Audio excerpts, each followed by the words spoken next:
currently, nice and big on your screen. My name is Aidan Johnston. I use he, him, his pronouns, and I'm Kresge's Assistant College Programs Coordinator. I've been with Kresge since February, so kicking off another academic year, I'm really excited to get to work with our student staff here to help support our Kresge students. I'm really looking forward to speaking with you all today, so thank you for being here. Thank you, Aidan. So we're going to begin with a full introductions of our special guests. We have Ben and Mike. For our special guests, if you can share your name, your role, and share an overview of what you do for Kresge. And we'll start with Ben.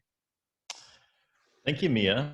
And I just want to say I'm really glad to be here, able to meet with you all in real time, even though I'm a little bit sad, and I think we're all a little bit sad that we have these circumstances and that we don't get to meet you in person as we normally would. And I just want to thank you all for, just kind of digging in and being a part of this and making it what it can be, helping us to make this orientation and in fact make the experience everything it can be. And I also want to just repeat one thing Mia said, which is that while we totally understand that some of you might not want to have your cameras on, and I think that that's fine if that's the case, and that many of you might have many reasons why it's just not convenient to have your camera on. We really appreciate it if you are able to do that. It really makes this communication is really it's strengthened and enriched if we can see heads nodding or even heads shaking or eyebrows furrowing and wrinkling, so that we kind of know a little bit about where you are and we can actually talk to you. So, all right. So Mia asked me to introduce myself. I'm Ben Carson. I'm the provost, and that means the head of the academic life at Kresge.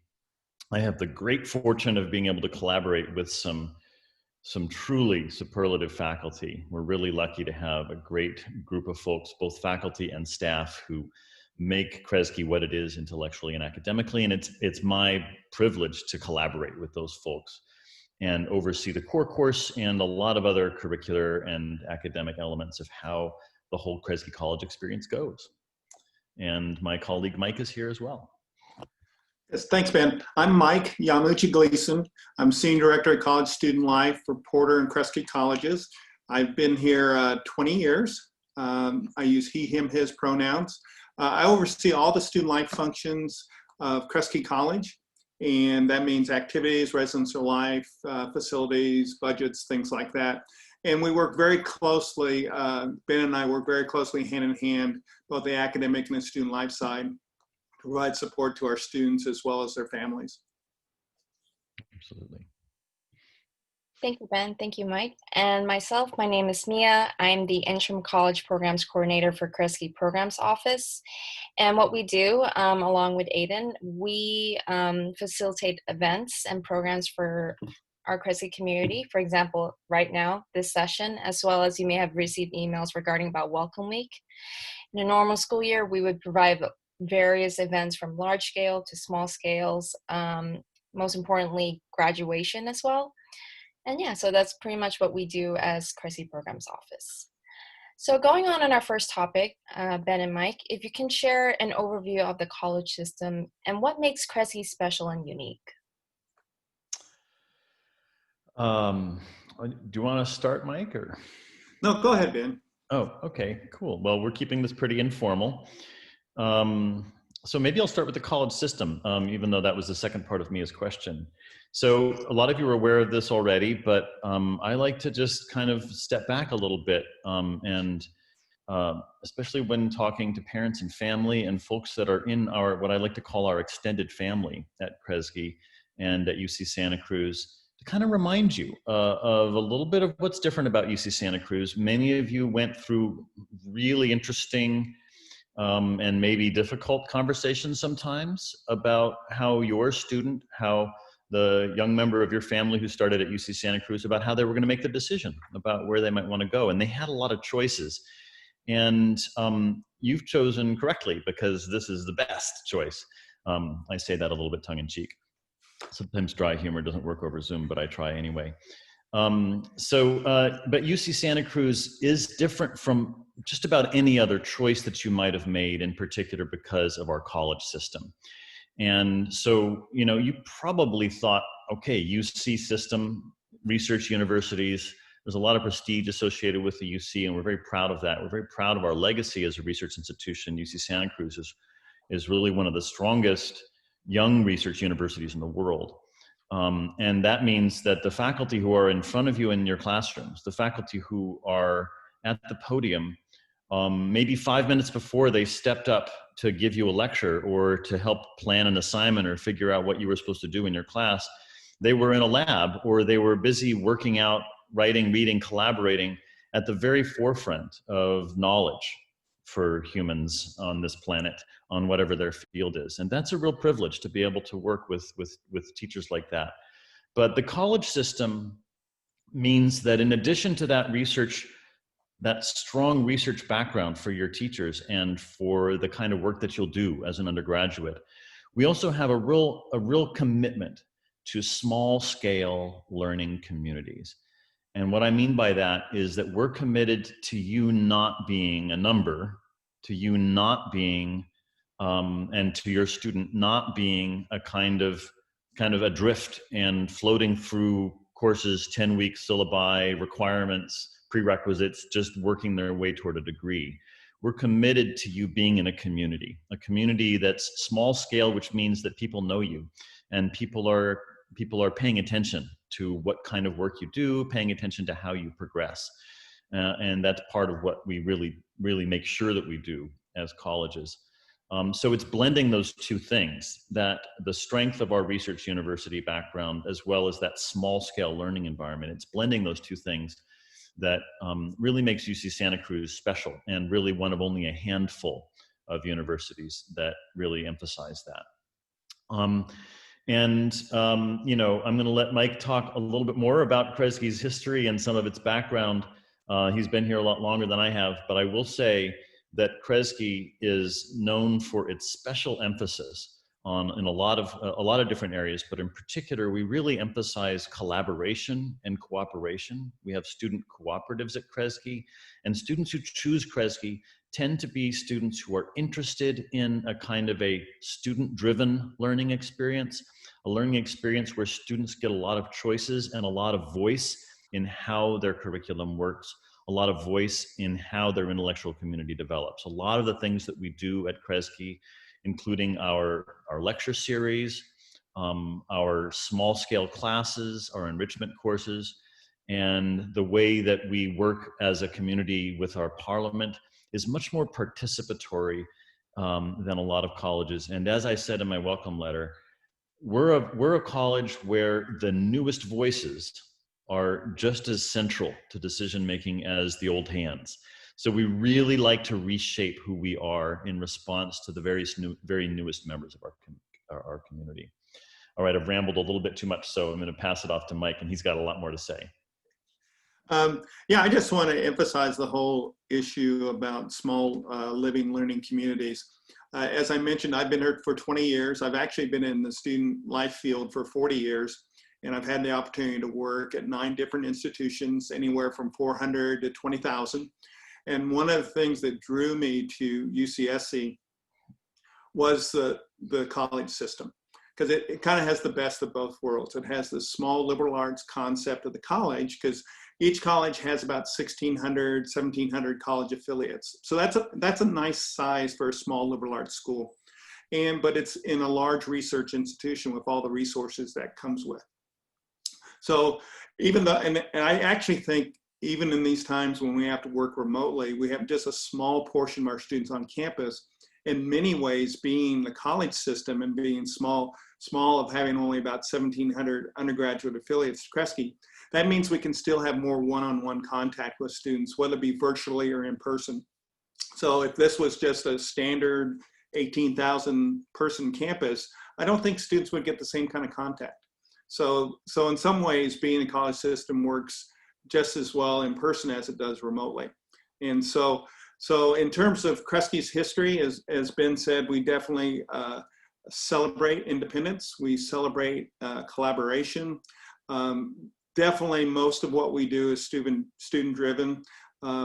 Aidan and Mia will talk a little bit more about what they do in their area.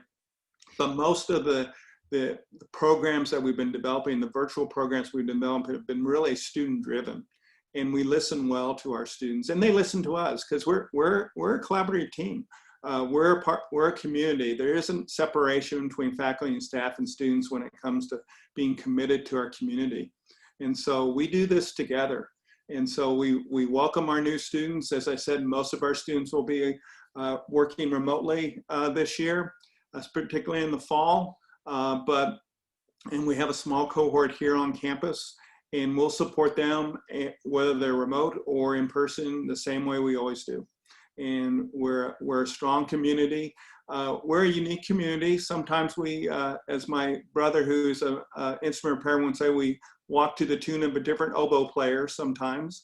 I think we're the only college at UCSC that actually seceded from UC. We did that a few years ago, back in the 90s. But we do that because we care, and we want our voice heard, and our students are a part of that voice. And so it's something, we're glad you're a student, and we're glad you're a part of our community as well. So I'll turn it back over to Mia. Thank you, Mike. Thank you, Ben. Moving on to our next topic. As the anticipation, I'm sure it's on everyone's mind. What can we anticipate for this coming quarter? Well, I think, so my big problem is what we can't anticipate.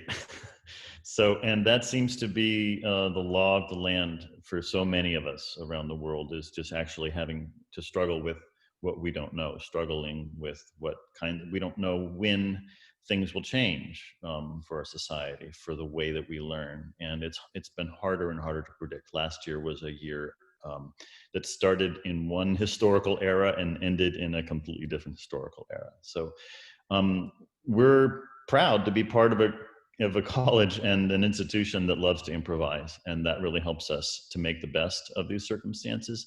But there is a lot we can't predict. What we know, and what I think you already know, is that learning is remote this quarter. It's very likely to be in large portion remote next quarter as well, although we don't have the final word on exactly how that's going to work. Remote learning will differ depending upon your instructor. So that's another sort of variable that you can keep in your mind as a kind of an X factor or a question mark, that you'll get those questions answered as you begin your learning, as your student begins their learning with their instructor. There's a lot of different types of remote learning. There's a lot of different ways to navigate that.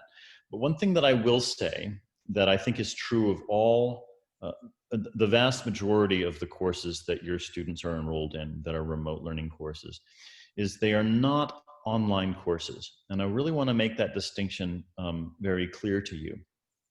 We do online education at UC Santa Cruz, and I in fact have been involved in some of that. There's a kind of education where you design a course to take special advantage of online resources and special advantage of the types of work that students can do when things are maybe a little less synchronous, and when the education is a little bit more driven by the student's own schedule, and where the full power of an interface and a sort of an internet-based set of resources can support a very special and a very different kind of course. We do have a few online courses, and your students may have enrolled in one, but about 95% of our courses are what we're calling remote learning courses this quarter. And what that means is that they are designed to be in person, and we're doing them remotely. They're designed to work in a classroom, and we're doing them via Zoom. They're designed for you to have personal, in-person interaction in a physical space, and instead we're creating those spaces online. So you can expect those courses actually to run very much what we've learned in the last couple of quarters, starting especially at the end of the winter, but especially in the spring quarter, is that we were really worried. We really didn't know what to expect. It's new territory for almost everybody. We didn't know exactly what remote learning would look like. But one of the things that we learned in the spring is that this is good news. It's easier than we thought.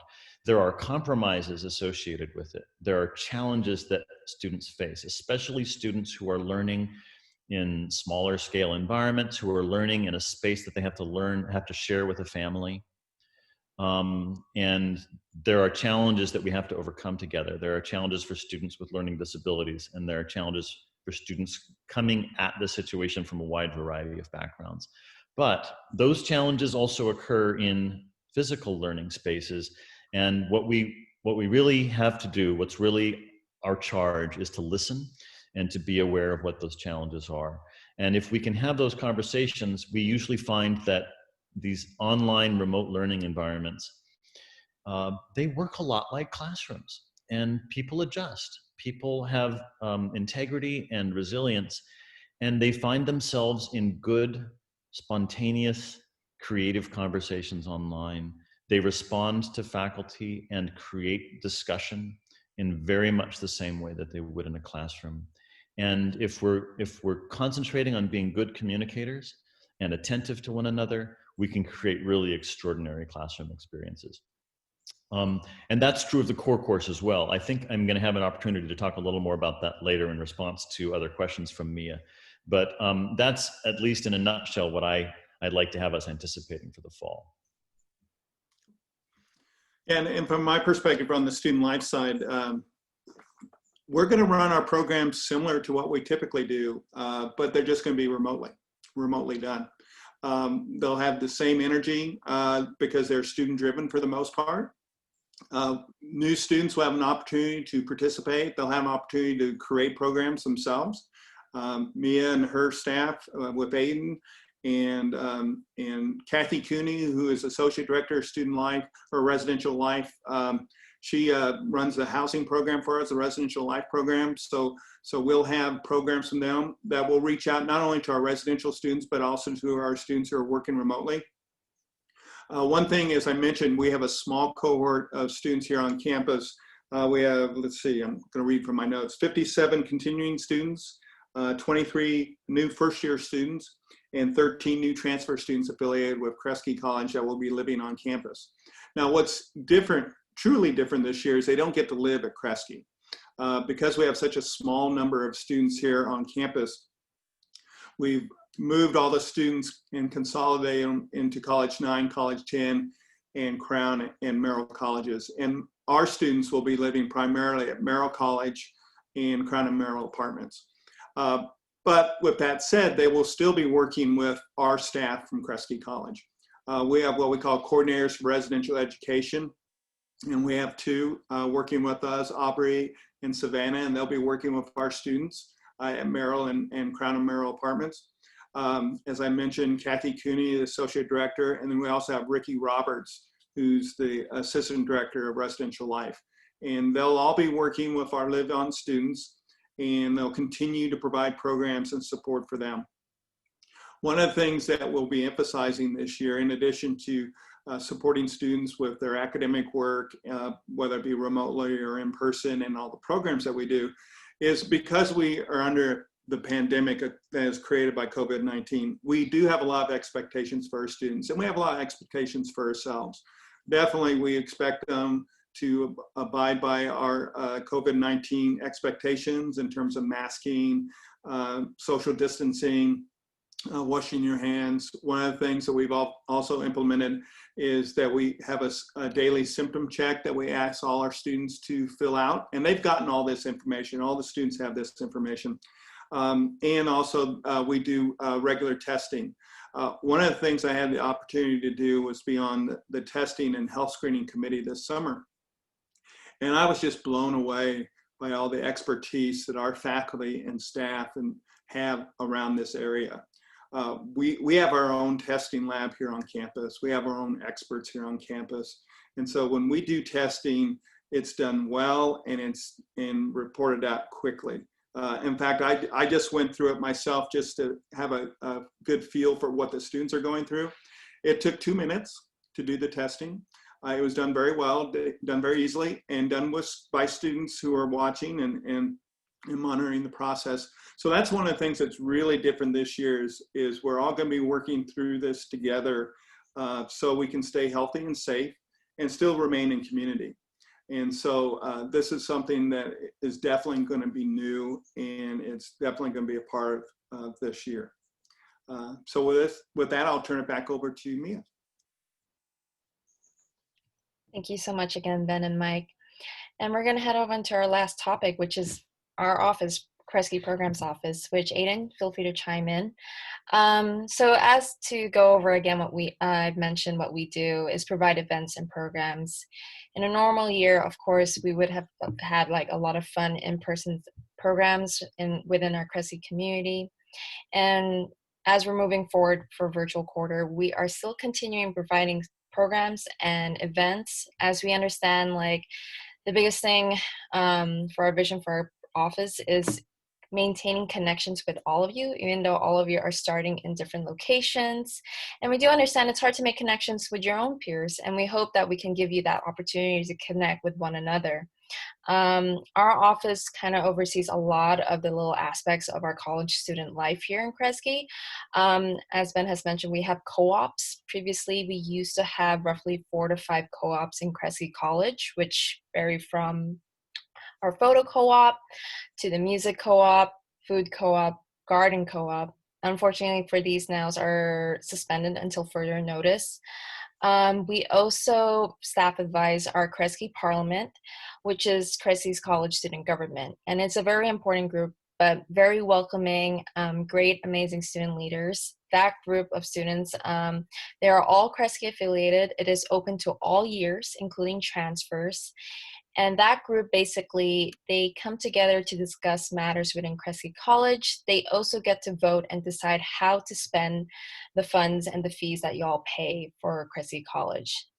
You get to dictate which fund goes to where, and also dictate what funds go to for our office.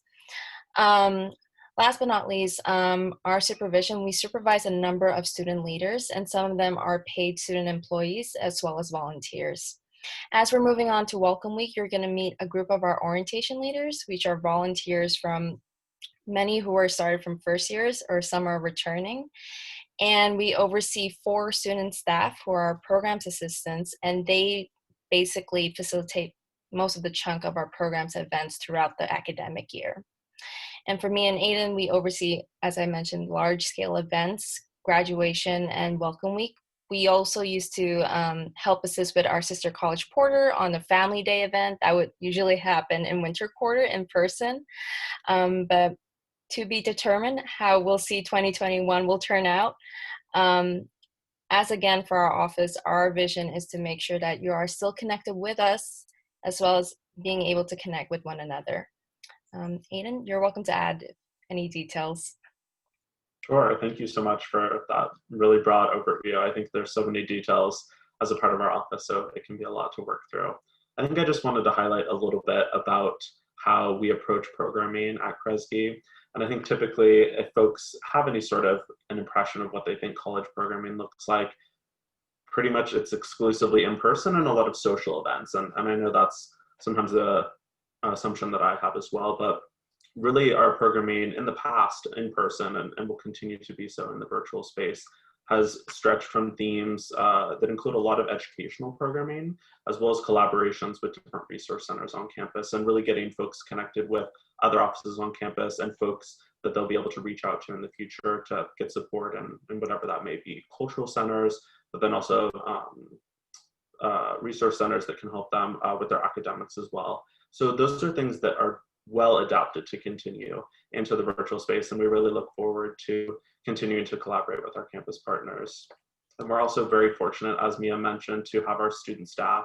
So that way we're really in tune with what the student needs are.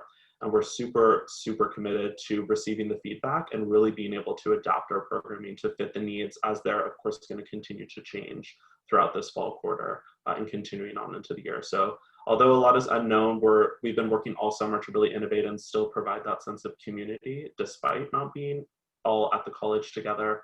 But I think there's some great potential, especially for our new students, to still feel a part of our Kresge family through a ton of different ways that'll be all rolled out through fall quarter and very well communicated as well. So we're excited to go ahead and welcome our new students. Thank you, Aidan. And as I said, yeah, you're most likely going to receive a lot of emails from our office of upcoming things. So into the chunky part, here's our Q&A section. So as a reminder, we ask that to drop down your questions in the chat. Mia and Aidan will relay the questions to our special guests.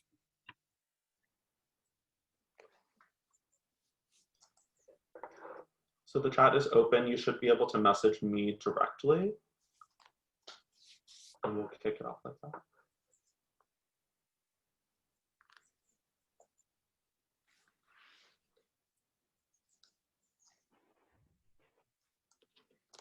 I just want to say, while we're waiting for some chats to get started, some of you are probably typing your questions and we really look forward to answering them.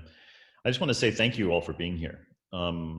You being here, you know, with your curiosity and your interest in this process is actually a really great indicator of your students' success. Students whose parents and family and their inner circle are interested in their education, students whose family is kind of maybe not hovering quite, but interested and looking in from a nice, intimate but healthy distance.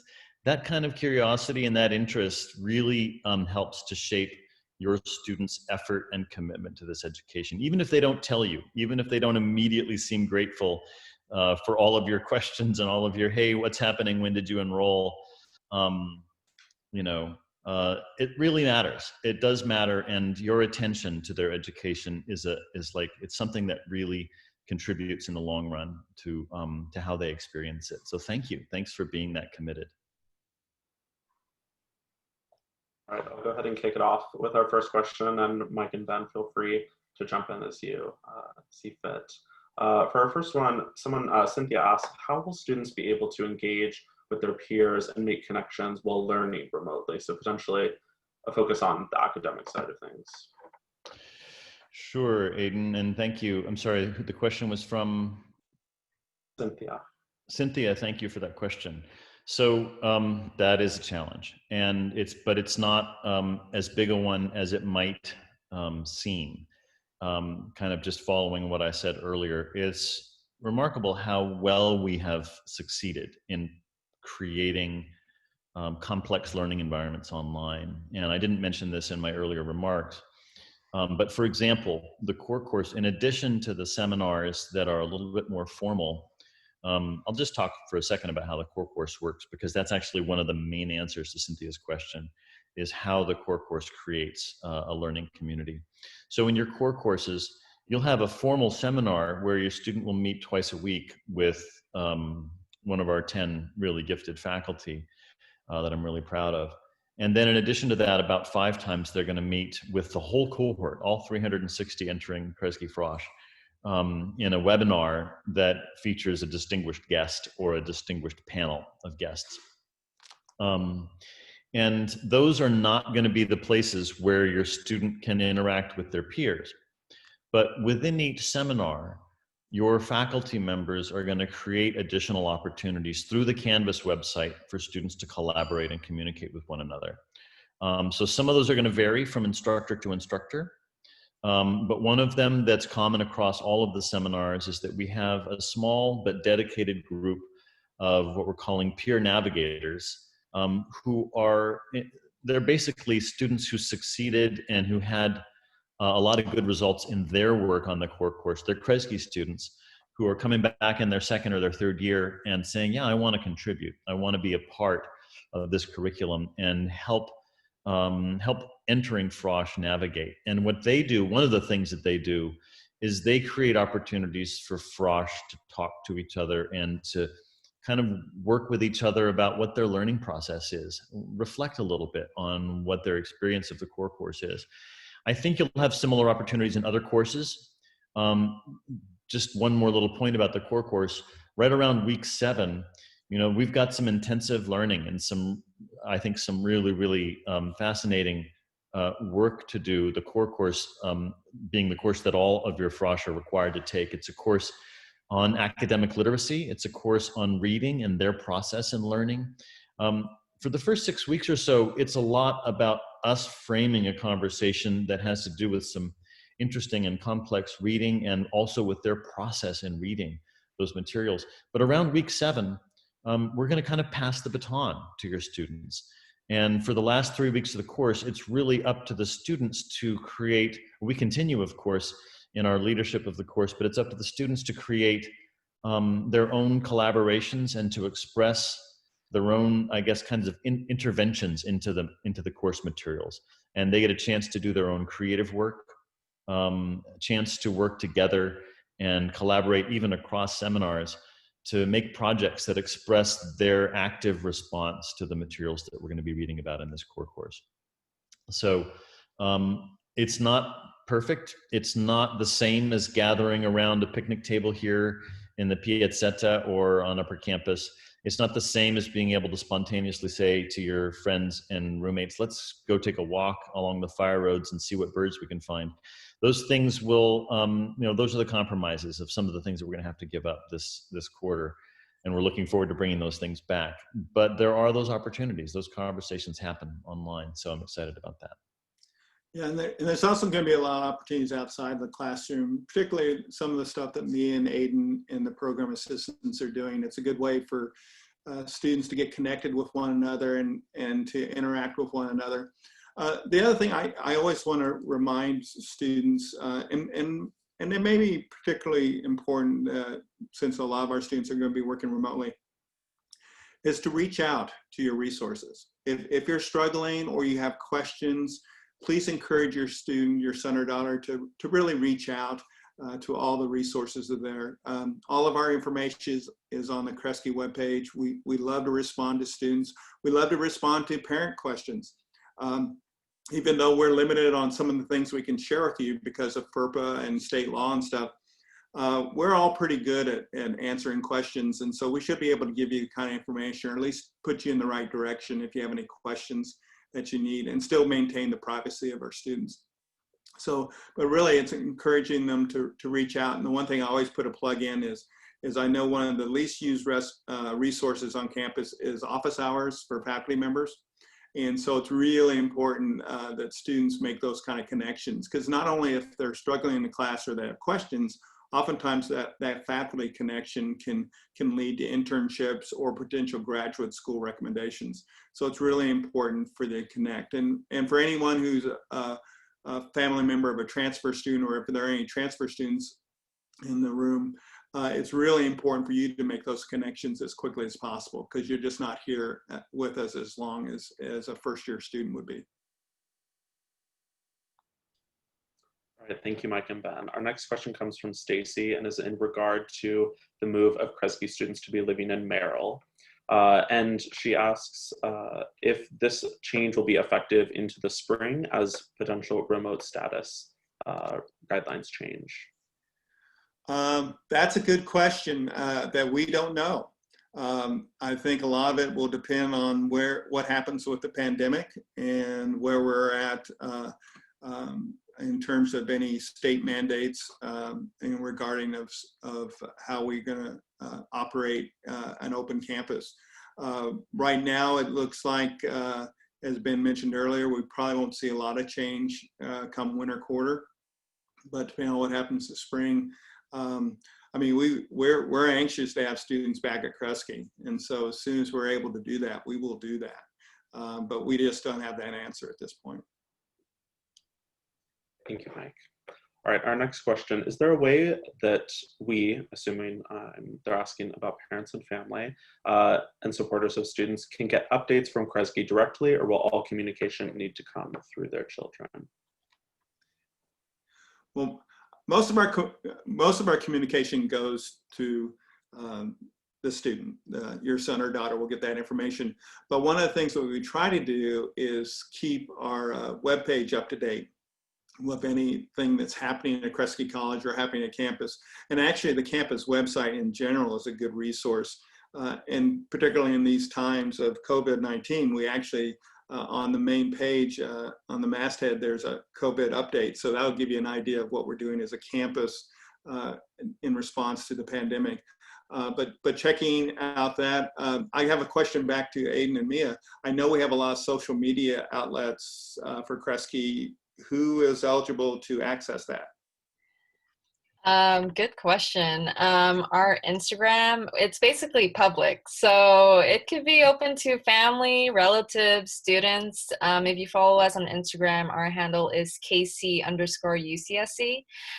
We've been utilizing that account as to promote our upcoming events, sometimes some helpful information. Sometimes we also pass along events and also helpful information from other on-campus resource offices. And yeah, that's our answer for our Instagram. That will be a little new announcement actually through our email. We are going to be launching a Discord for Kresge College specifically for all of the students to connect with one another. It is also another way for us to also share some information.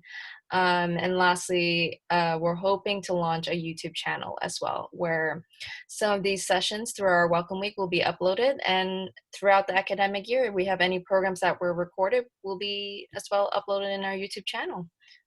So yeah. And just some personal advice that I would add from my own experience about that communication piece. In reality, most communication does go directly to the student. And I think something that really helped with my parents, and I was having an open dialogue at the beginning of my time starting undergrad about what that communication was going to look like, me passing messages along to them.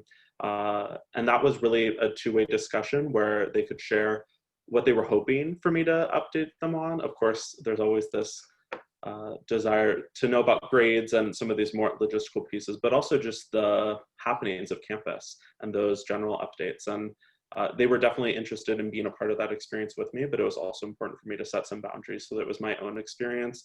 And just having that open, continued dialogue was really beneficial for us to be able to navigate what that looked like, as I really went off independent on my own and certainly helped us out in our relationship. Yeah, I'll echo what Aidan just said. When I went to school a long, long time ago, I made an agreement with my parents that I would call them every Sunday morning just to check in. And I did that for the next 25 years. And that worked for us. But it's really important to stay connected because this is a time of separation and time of new experiences for your son or daughter. And you may be feeling that sense of pulling away. But deep down, it's always important to stay connected. And however that works for you, it's as Aidan said, you need to have that conversation. Great, thank you. Our next question is a topic we have touched a little bit on, but how will the colleges facilitate student networking? They mentioned its connections made at university that make it worth its while. By making connections that will help you find a job and future career. Talking to people online is different from actually building a network. So any insight you all could provide to that? Well, I will say that the question is it's a good question, because actually there's a lot of new research on what factors contribute to like the long-term positive impacts of an education, and networking is certainly a part of it.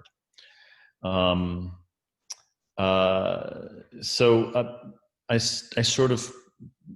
sort of began to answer that question in my previous kind of discussion of what we're doing to make sure that students connect not only with their faculty, but with each other. I'll expand on it a little bit by saying that if that's a concern, then I think Kresge might just be the best college, because we've got just a little bit more of a student-centered, student-driven approach here, as I mentioned before.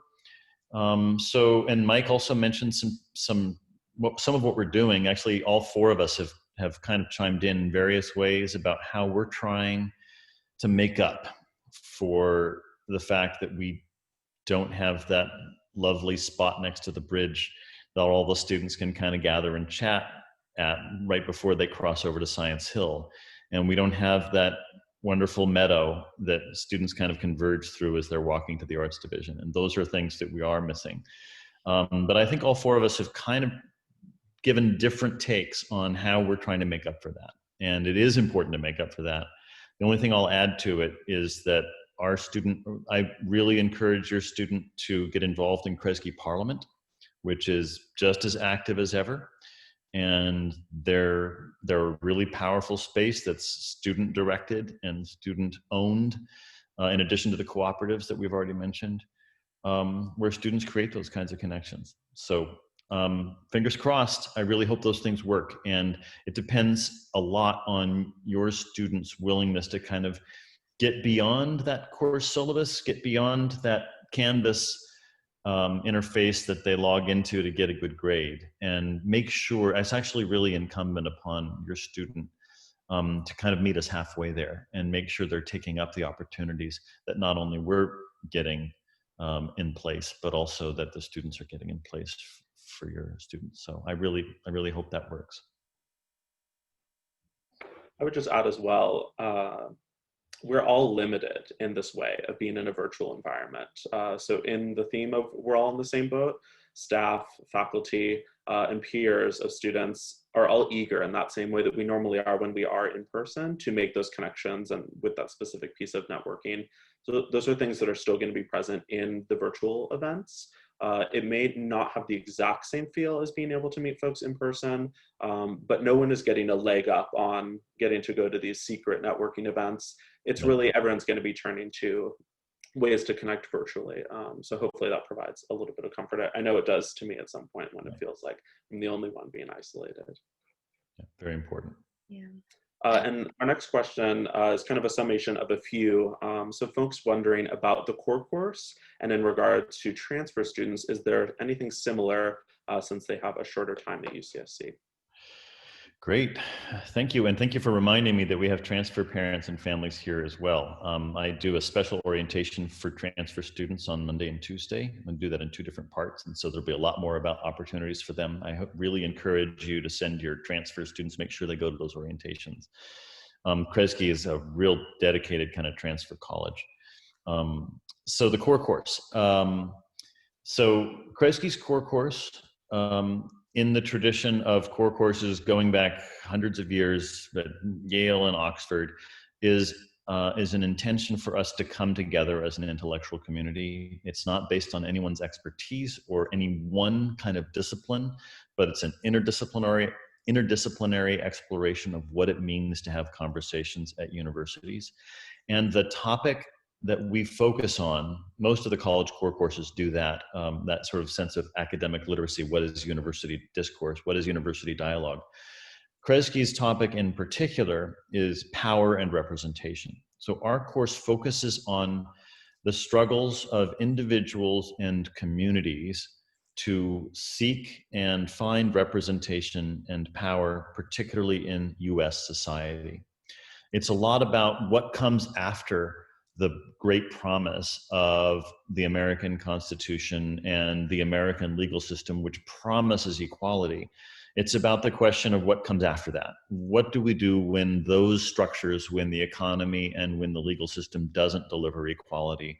What kinds of equality do we need to produce through culture, through dialogue, and through, well, as the title suggests, representation? What does it mean to be represented, to represent oneself, and to have representation of others in one's landscape?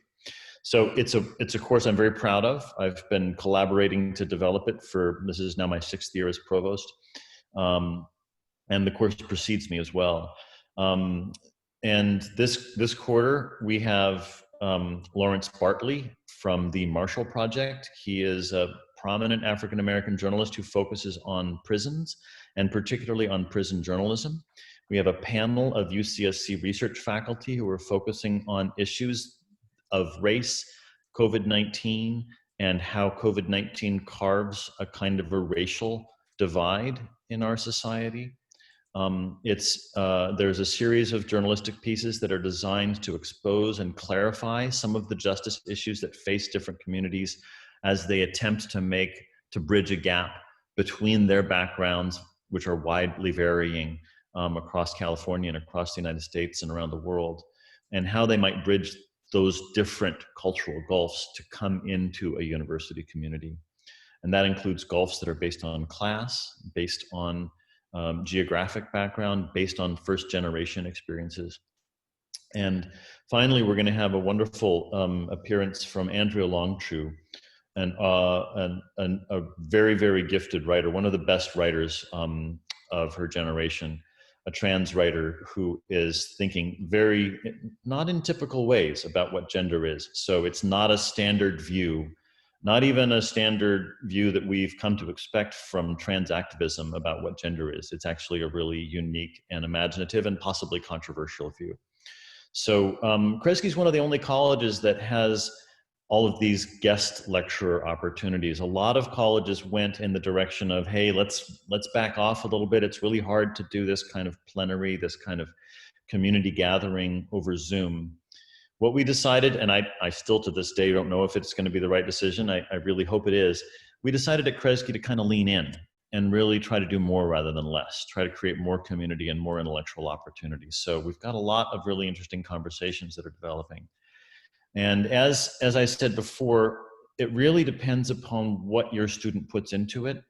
So I really hope your students will see this course not just as an opportunity to do a bunch of reading and follow instructions. I hope they'll see it as an opportunity to produce their own dialogues. We really certainly have created the course, we've designed the course to do those things. So did that answer the question? I think I did. Aidan, would you remind me if that's, the question is really about the core course, I think. And so I want to make sure I didn't miss a major part of it.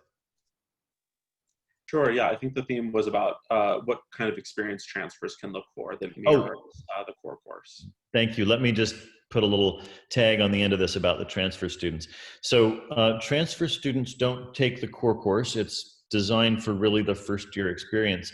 But we do have two courses at Kresge that are designed, they're elective courses, but they're designed to produce some of the same kinds of ethos and to energize you to the nature of learning at a research university. One of them is called Kresge 25, and it's actually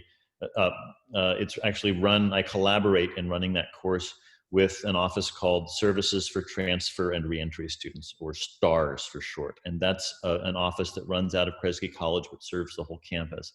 And I mentioned before that Kresge is really dedicated to its transfer population. We kind of serve the whole campus in supporting transfers that way. Kresge 25 is a course that it's called Transitions to the Research University, and it's designed to help students whose academic experience before this time is at junior colleges or community colleges, and help them to kind of make that shift over to the types of learning we do at research universities. And then we also have a course called Kresge 100, which is open to all students in their upper division experience, so juniors and seniors, whether they're transfers or not. Kresge 100 is called Learning with Intention and Purpose, and it's designed to invigorate your upper division intellectual experience, to kind of remind you why you're pursuing a bachelor's degree and what it is about the liberal arts and about your major and about your choices as a student that really are fulfilling your own promise of what you wanted your higher education experience to be. And so think about Kresge 100 as an option in a couple of years if you're a first year student as well. Thank you, Ben.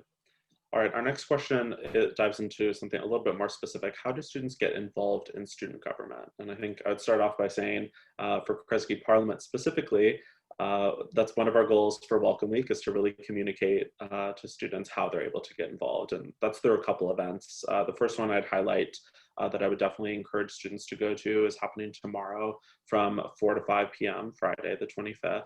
And that's going to be an introductory panel of some important figures, both staff and student leaders at Kresge, and we'll have a representative from Parliament who will give a quick spiel about ways that folks can be looking to get involved with Kresge Parliament throughout the fall and kind of best ways to communicate with them. And Parliament's also hosting an event this upcoming Wednesday, so this next upcoming week. I'm not sure exactly on the time, so if you could remind me of that, Mia, but it's a social event, trivia. So although informal, it's definitely a great space for students to ask some Parliament members how they can get connected and get involved with student government in Kresge. Thank you, Aidan. Yeah, and to add that for Kresge Parliament, it is a great space. Recently, they have been going into a whole transition in terms of direction. So they've been doing a lot of programming events. As Aidan has mentioned, they are hosting a Jeopardy, TV show Jeopardy via Kahoot from 2 to 3 on the 30th. They also have kind of a courier service, which is basically a digital pen pal that we're offering up to all our Kresge students. It's a way for you to connect you with another peer or you with a continuing student. For transfers, that is also open to all of you too. If you also want to connect with another continuing transfer students, I would recommend STARS. They do have a transfer mentorship program, which I highly recommend. As well as Kresge Parliament, they're also going to be launching a podcast throughout fall quarter, which throughout the podcast, it would be episodes covering like the basic helpful tips in transitioning into being a college student, as well as being a virtual college student. But yeah, that's pretty much it I can add to Kresge Parliament. It's a great space. Next, I would just ask if we could reiterate a topic that's been coming up a few times, probably from folks that weren't able to make the first part of it, where we went in a little bit, but just to explain how the college system works in terms of who can be affiliated with the college. Their concern is if all majors of a certain field of study are designated to a single college. That's a good question, and something we normally, with a little more time, we covered in a little more detail earlier, so I'm glad it was asked. So the colleges do have these different intellectual foci. They have a different sense of belonging that's really reflective of their faculty and their communities, but they aren't organized along departments. So the chemistry department, the MCD bio department, computer engineering, poetry, music, drama, they're not associated with any college. And those academic departments, they're in what we call academic divisions. And those divisions are a separate structure from the colleges. And anyone at any college can be a major and do all of the curricula of all of the different departments. So those are two very separate ways of kind of organizing our community, that they coexist together. There are some thematic connections that students make and that often determine how you might choose your first or your second choice college. And so Kresge's in particular is actually quite a few different things. And I mentioned already the cooperative experience in the sense of student-driven education, the kind of hands-on education that really is distinctive to our college. We're also increasingly a college that really puts a lot of emphasis on what I might call media studies, on what it means to be literate in culture, literate in media. That focus has always been there for Kresge. It's been there for decades. We used to be the home of the journalism department, and we've, for many, many years, more than a decade, I think, we've been the academic host of the City on a Hill Press. So student journalism and student media is run through Kresge courses. But in the last 5 years or so, we've increasingly connected Kresge's academic work to this problem of media literacy that I think I don't have to tell you all is one of the biggest problems facing us as society. Increasingly since 2013, 2014, we've noticed that our society doesn't really look out upon the same landscape of facts and information. And one of the greatest threats to our democracy is our inability to sort of even see the same questions, let alone the same answers, to see the same sense of what it is that we face as a society. And that's in large part because of the erosion of what we traditionally have understood journalism to be, and the erosion of good media with which to facilitate and to nurture, foster great dialogue about democracy. So that's one of the topics of Kresge's, not just the core course, but we've got other courses about media and power and representation. And we really aim in the core course to really help students understand. We believe that students come in already with a kind of literacy, with a practice of reading, a practice of understanding culture.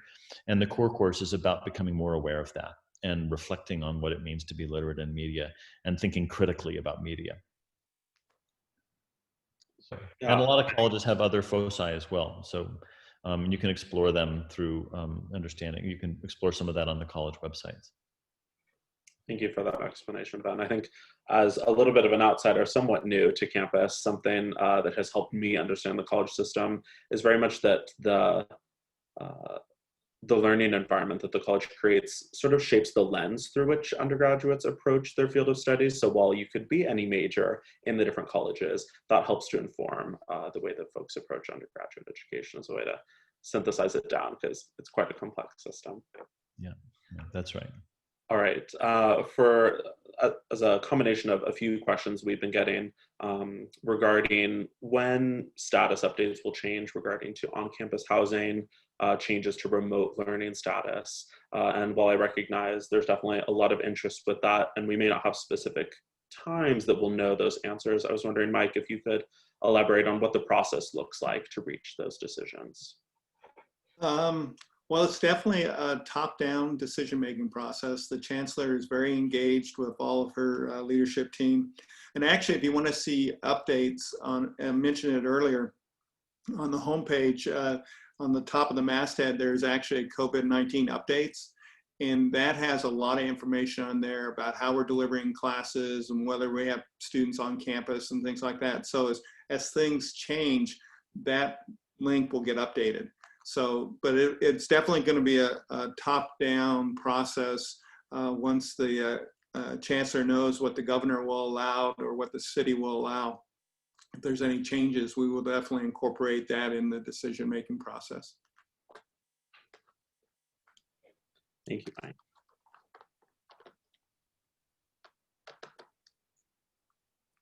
Pardon, just scrolling through to see if I can glean any better questions.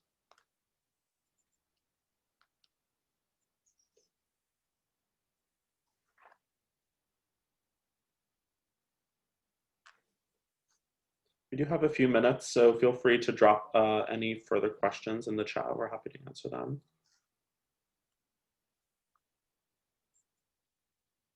In the meantime, Ben, someone asks, what was the name of the guest speaker on gender that you referenced? Andrea Long Chu.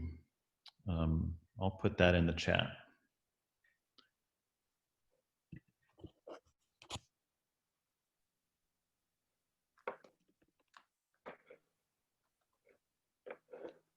And then just a follow-up for a previous question that came through about deciding things specifically with housing for the upcoming year. Has there been any discussion around a type of priority provided to transfer students given their shorter timeline to what will be offered to them, specifically in terms of living on campus? Well, no necessary priority. We definitely have space to provide housing for those who need it and who request it. What we have done in the past, and actually Porter College has been known as, that's where the transfer community at Porter resides. And so in a typical year, most of our incoming students would actually live at Porter College, even though they would be affiliated for any of the colleges across campus. So what we've done in the past for, usually if a transfer student is like 23 or older, we tried, and if they want this option, we try to get them into apartments. And then the rest tend to be in more of a traditional residence hall. The thing that is different is because we're social distancing, we're limited on how many people we can put in a space. And so like in a traditional residence hall, it's only one person per room.